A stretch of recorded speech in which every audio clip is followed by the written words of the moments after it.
আল্লাহকে যারা বেসেছে ভালো, দুঃখ কি আর তাদের থাকতে পারে? দুঃখ কি আর তাদের থাকতে পারে? আল্লাহকে যারা বেসেছে ভালো, দুঃখ কি আর তাদের থাকতে পারে?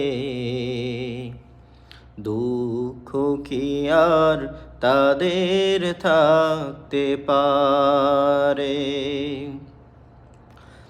যারা রয়েছে মুখে কোরআনের বাণী, হতাশা কি আর তাদের থাকতে পারে? দুঃখ কি আর তাদের থাকতে পারে?